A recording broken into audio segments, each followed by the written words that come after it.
The Lord be with you. And with your spirit. A reading from the Holy Gospel according to Matthew. Glory to you, O Lord.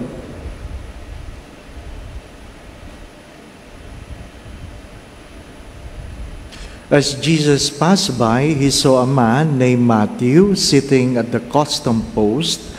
He said to him, "Follow me." And he got up and followed him.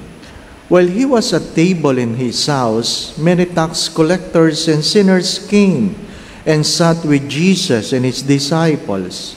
The Pharisees saw this and said to his disciples, "Why does your teacher eat with tax collectors and sinners?" He heard this and said, "Those who are well do not need a physician, but the sick do. Go and learn the meaning of the words, 'I desire mercy, not sacrifice.' I did not come to call the righteous, but sinners." The Gospel of the Lord. Praise to you, Lord Jesus Christ.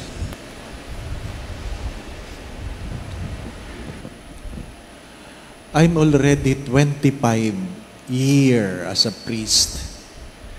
And even though at that length, every time September 21 comes, I would remember more of the martial law than St. Matthew. I would remember more of the martial law than St. Matthew. My dear friends, my brothers and sisters, kasama ako doon sa martial law, baby. There were people during martial law who are affected by it. Others were they just learned about this story. And two stories would always come. Kwento ng inapi at ng api. Kwento ng pinatay at ang pumatay. Kwento ng nagnakaw at pinagnakawan. Dalawang kwento yan. Depende kung kanino ka makikinig. At sabi nga, may mga bagay sa haba ng panahon ay pwede mong patawarin, pero may mga bagay na hindi mo kayang limutin. May mga bagay na pwedeng patawarin, pero hindi mo pwedeng ilimutin. Depende sa laki ng sugat na naranasan mo. I would humbly confess that I entertained the thought of going up to the mountains. I entertained the thought of going up to the mountains. And perhaps some would say, why? Because you became hopeless with the things you're seeing.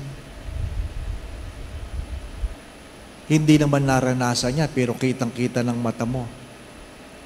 I was part of a group called Kilusang Ilaw under Father Maguire, a Redemptorist priest. And I have witnessed and I have talked to some of the parents who have lost their children, their sons. And sabi nga nung isang nanay, pag nakita mong patay yung anak mo, kahit anong isura, kaya mong tanggapin, pero yung hindi mo alam kung anong nangyari sa anak mo, ngayon namatay na lang yung mga magulang na yon. You do not know what was in their hearts. Can you explain it to them? Can you console them? No. Some of them have refused to believe in justice anymore. But my dear friends, my brothers and sisters, it's good to understand this. It's good to understand this, that the coming of God is not because the world was at peace. The coming of God is not because we were good. The coming of God is because God knows we need Him. The first reading would remind us of the calling, and it is not about the one being called, but the one who calls. Maraming tinawag, pero hindi lahat pinili. At palagi ko rin sinasabi yan, hindi ka tinatawag dahil meron kang magagawa para sa Diyos, kundi dahil may gustong gawin ng Diyos para sa iyo. And if we refuse the call, we refuse the grace. If you refuse the call, you refuse the grace. Why? Wala namang pangangailangan ng Diyos. Kung kasama niya sa kainan ang mga publikano at ang mga tax collectors, hindi naman nababawasan ang pagka-Diyos ng Diyos. Kahit kailan, hindi nababawasan ang pagka-Diyos ng Diyos kahit kasama niya si Judas sa mga apostoles na pinili niya. The experience, my brothers and sisters, will not change who is this God we worship. But as I always say also, it is not the experience that really matters, but what the experience have taught you.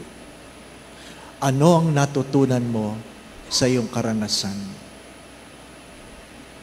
Sinasabihan ko yung mga ibang kabataan na kung saan walang sinabi, hindi pa ba sila nakaka-move forward? Hindi pa ba sila nahi-heal? Ang sagot lang doon ay, kasi hindi mo sila naintindihan. Hindi mo sila naintindihan. I would suggest that you just listen to them, and maybe listening to them will give healing to their broken hearts. Will give healing to their broken hearts. Sinabi ko sa mga seminarista ito kaninang umaga, I beg for your indulgence. Will I eat with the person I know who has caused so much pain to the people I know? Ikaw ba, makikisalo ka ba sa mga tao na alam mo na yan ang nagdulot ng sobrang sakit sa buhay ng mga kakilala mo? Sabi ko sa mga seminarista, parang hindi ko pa kaya. Parang hindi ko pa kaya. Bakit? Alam mga kapatid, tayo mga Pilipino ay hindi tungkol sa pinagsasaluhan, kundi kung sino yung nagsasalo-salo. Sapagkat bagoong man, tuyo man, ang ulam, kung ang nagkakasalo-salo ay magkaibigan, sumasarap ang pagkain. Pero kahit crispy pata o lechon sa hapagkainan, at ang kasalo mo ay yung kaaway, pati ang pagkain nawawala ang lasa. Pero,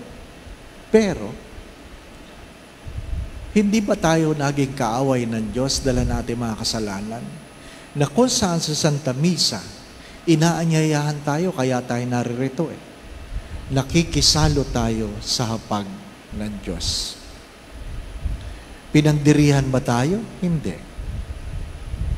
I guess you begin to understand more when God says, I desire mercy.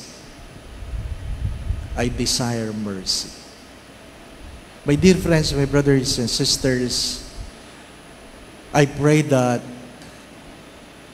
the next September 21, I will really be able to remember more of Saint Matthew than the martial law. Who knows? Diba? Who knows?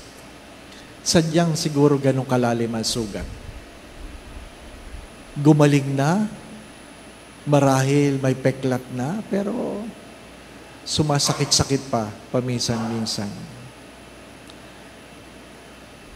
Nung Martes, umattend ako sa anniversary celebration ni Father Jun Sescon sa Quiapo. And yung sinakyan namin, dumaan sa kanto ng Moraita Recto. Hindi ko pa rin maalis sa aking sarili na tingnan ang kanto at sabihin ko sa aking sarili, diyan ako nasaksak. Diyan ako nasaksak. Bakit?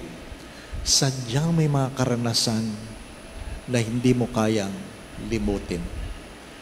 Ang tanong lamang ay, what have I learned from it? What have I learned from it?